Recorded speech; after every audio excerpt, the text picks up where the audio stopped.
Au nom du Père, du Fils et du Saint-Esprit, ainsi soit-il. Mes chers fidèles, en ce 17e dimanche après la Pentecôte, nous voyons notre Seigneur Jésus-Christ aux prises avec les pharisiens, après avoir été tenté par les Sadducéens, lui qui savait très bien que c'était non pas le désir de connaître, mais bien la jalousie qui les faisait frémir et qui tentait de le faire tomber dans un piège. Ils espéraient à la question, quel est le premier commandement? Et il lui a répondu, il faut adorer Dieu, donc, puisque je suis Dieu, il faut que vous m'adoriez. Et non.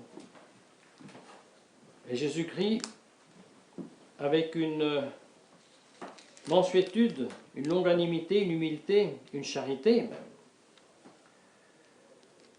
si forte, parce que opérée par une personne divine, qu'elle nous a mérité par ses actes mêmes d'être nous aussi humbles,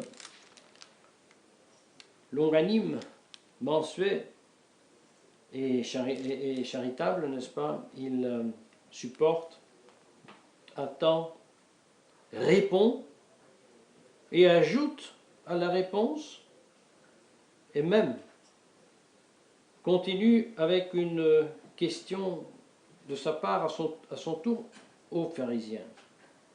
Oui, il répond qu'il faut aimer Dieu de tout son cœur, de toutes ses forces, mais il ajoute, et avec cela, il fait allusion à leur jalousie, à leur haine, à leur péché contre la charité. Il y a un deuxième commandement qui est semblable, qu'il faut aimer le prochain comme soi-même. Et puisque vous sachez que je suis le Messie, et puisque vous me tentez, et puisque vous voulez que moi je vous dise, moi je suis le Messie, je suis Dieu, il faut que vous m'adoriez, eh bien pour cela, je vous le fais dire à vous. Que pensez-vous du Messie, le fils de David? Comment peut le fils de David le appeler mon Seigneur? Et avec cela, les pharisiens avaient compris qu'il avait lu dans leurs pensées, et en effet, il fermait la bouche et ne l'ouvrait plus. Mes chers fidèles, lorsque nous sommes confrontés avec ceux qui nous haïssent, sont jaloux, qui ne supportent pas que nous ayons, il faut bien le dire, la vérité. Avons-nous cette attitude charitable? Avons-nous cette longanimité? Avons-nous cette mansuétude? Avons-nous cette humilité? Ou sommes-nous irrités, agacés, parce que quelqu'un veut avoir raison plus que moi, ou alors veut dire les choses que moi je l'ai déjà dit? Mes chers fidèles, c'est pas peu de choses ce que nous demande Saint Paul aujourd'hui dans l'Épître aux Éphésiens. L'humilité, la mansuétude, la longanimité, la supportation des uns des autres en charité, en conservant par cela l'unité de l'esprit dans le vinculum paces, dans le lien de la paix. Il faut très peu pour perdre cette paix.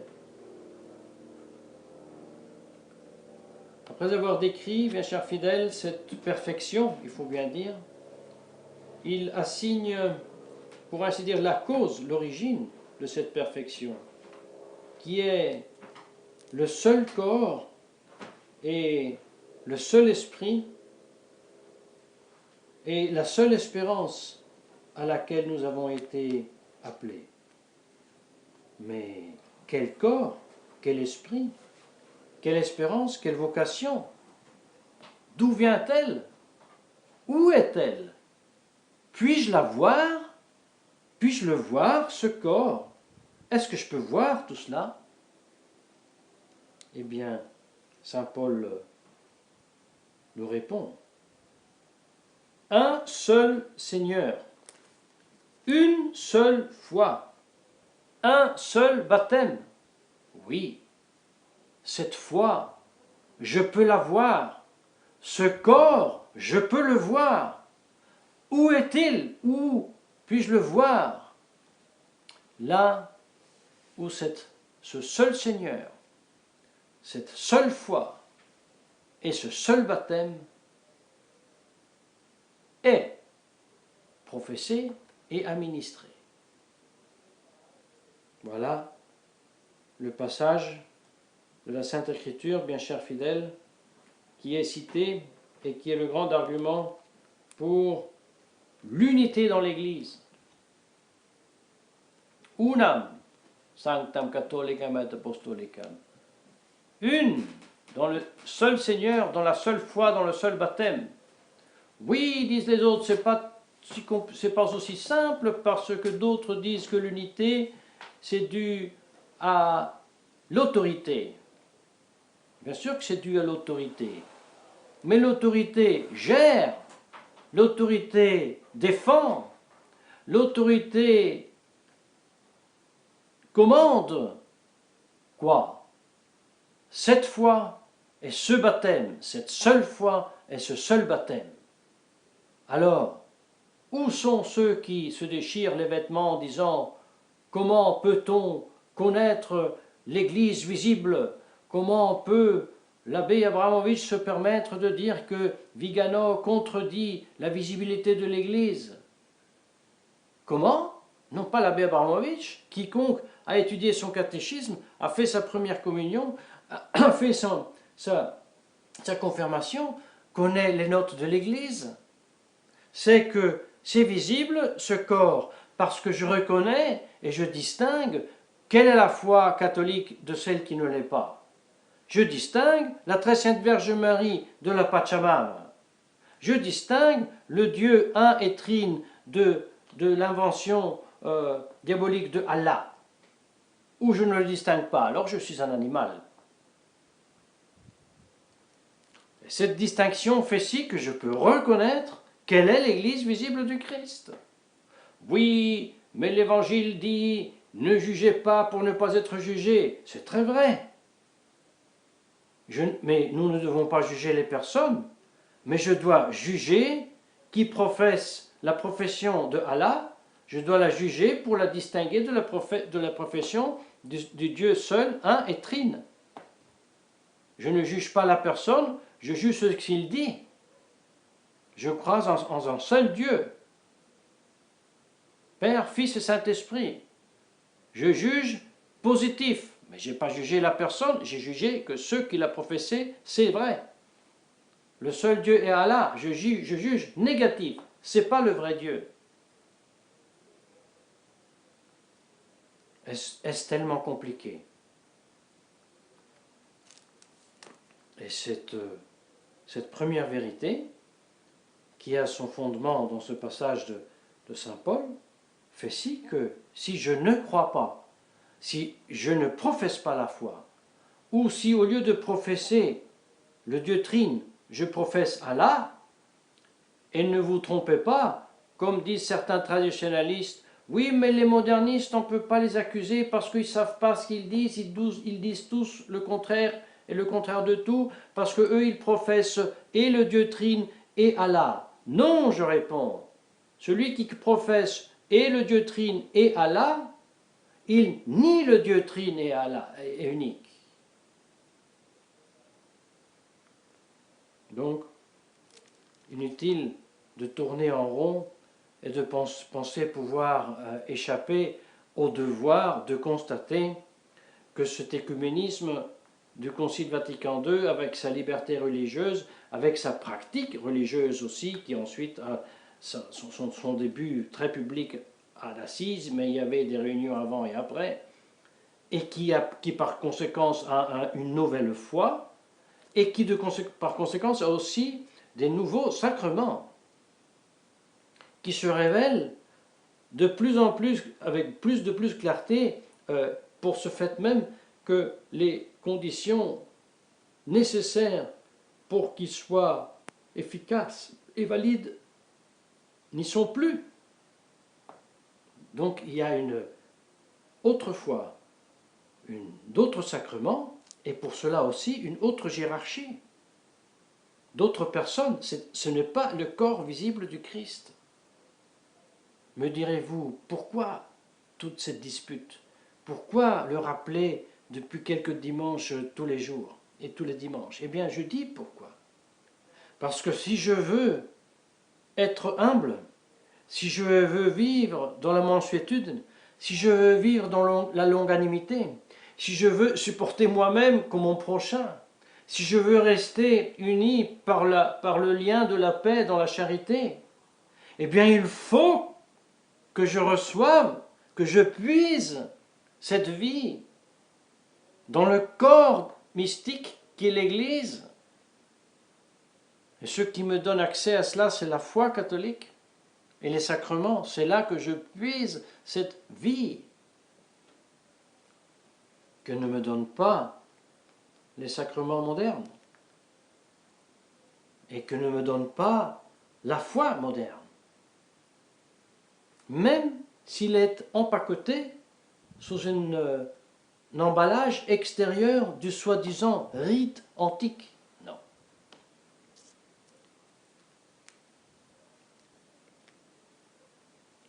Donc toute cette dispute, c'est pas pour faire la dialectique, c'est pour accéder à la grâce, c'est pour vivre de la grâce, c'est pour triompher du péché en moi et autour de moi. Cette foi dans le seul Seigneur, cette foi donc en Jésus-Christ, vrai Dieu et vrai homme, c'est cette foi, encore une fois, dans ce Messie qui avait un effet déjà, pour ainsi dire, dans l'Ancien Testament, en vue des mérites de notre Seigneur Jésus-Christ. Déjà les justes dans l'Ancien Testament vivaient, triomphaient du mal, se sont sauvés. Une dernière semaine, n'est-ce pas, nous avons lu au bréviaire l'histoire glorieuse de Judith, à moitié du 7e siècle, avant Jésus-Christ. Et cette semaine, nous lisons l'autre très belle histoire de la reine Esther, 5e siècle, avant Jésus-Christ. Deux exemples, parmi d'autres, de triomphe de l'humilité, de la foi dans l'unique et vrai Dieu, sur les menaces les plus terribles pour soi-même et même pour tout un peuple. Judith a sauvé soi-même, elle a sauvé tout son peuple. Esther a sauvé soi-même, son oncle et tout son peuple.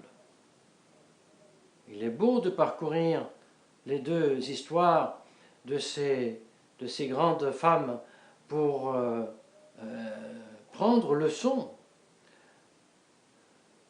Ils étaient, surtout Judith, dans une situation pour elle-même, pour sa ville, la Béthulie, pour son pays, cette province de la Palestine qui était la seule, qui n'était pas encore sous la domination de Nabuchodonosor. C'est pour la raison pour laquelle il envoie le très puissant Holoferne en disant, écoutez, vous êtes les derniers, tous les autres se sont rendus, allez, rendez les armes, soumettez-vous.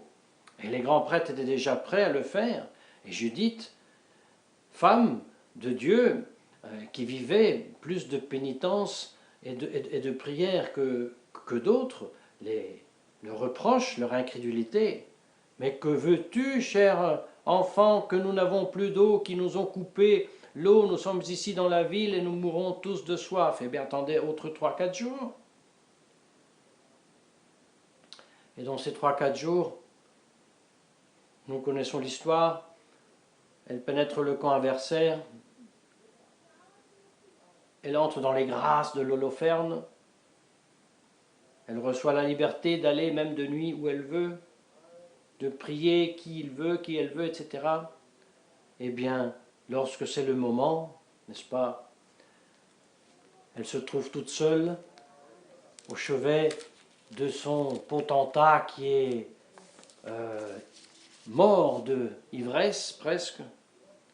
Elle prie, Seigneur Dieu d'Israël, donne-moi la force et jette en ce moment un regard sur l'œuvre de mes mains que je m'apprête à accomplir selon ce que j'ai cru pouvoir faire avec votre aide, eh bien elle prend l'épée et avec un beau coup sec coupe la tête au problème.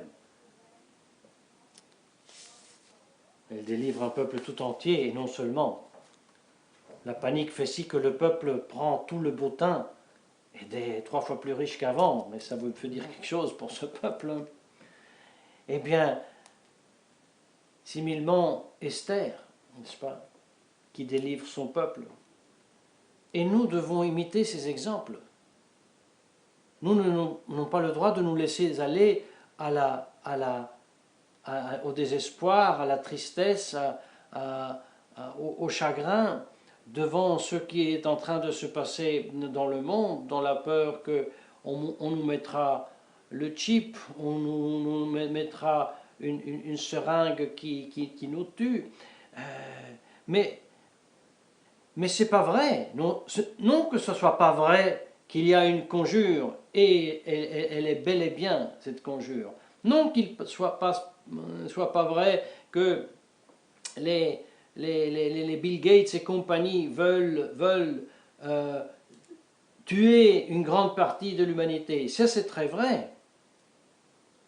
Mais il est aussi vrai qu'une Judith, une Esther, par leur prière, par leur humilité, par leur union à Dieu, par leur mansuétude, par leur longanimité, par leur exercice du premier commandement, qui fait si qu'ils sont jour et nuit unis à leur Dieu, peuvent éviter un tel châtiment. Et c'est cela qui doit nous animer. Gare à nous.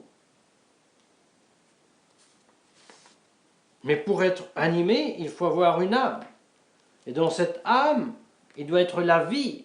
Et cette vie n'est pas notre vie naturelle, mais c'est la vie surnaturelle.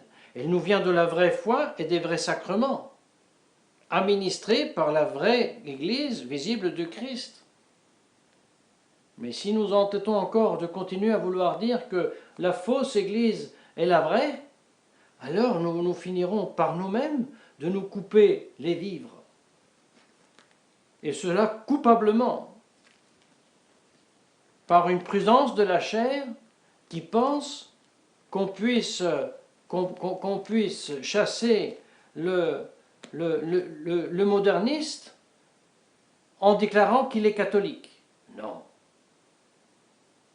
Non. Oui, on nous objecte, mais vous êtes vraiment des pharisiens parce que vous pointez le doigt et vous accusez des autres d'être des pécheurs, tandis que vous-même vous êtes pécheurs. Oui, je suis pécheur. Mais quand je dis à Viganò qu'il se trompe, quand je dis à Viganò que c'est une absurdité de dire que des membres desquels lui-même il dit qu'ils sont peut-être même pas membres de l'Église ont une autorité dans la vraie Église, quand je lui dis ça, je ne lui dis pas « Monseigneur Viganò, tu es un pécheur ». Je le secoue. Réveille-toi. Réfléchis à ce que tu es en train de dire. Reconnais que ce n'est pas l'Église du tout. Et que tu dois avoir là le courage de le dire et de couper net avec cette réalité qui n'est pas l'Église. Et par contre, allez voir si tu as reçu l'épiscopat de façon valide, par exemple. Faites réordonner, consacrer. Pas possible autrement. On ne peut pas faire le double jeu. On ne peut pas jouer avec la vraie Église comme par stratagème a bien joué la Judith avec Holoferne. C'est pas possible. C'est pas possible. Et ça vaut pour une autre société de laquelle je faisais part. Non, non. On ne peut que adhérer à Dieu dans cette simplicité, cette humilité que nous commande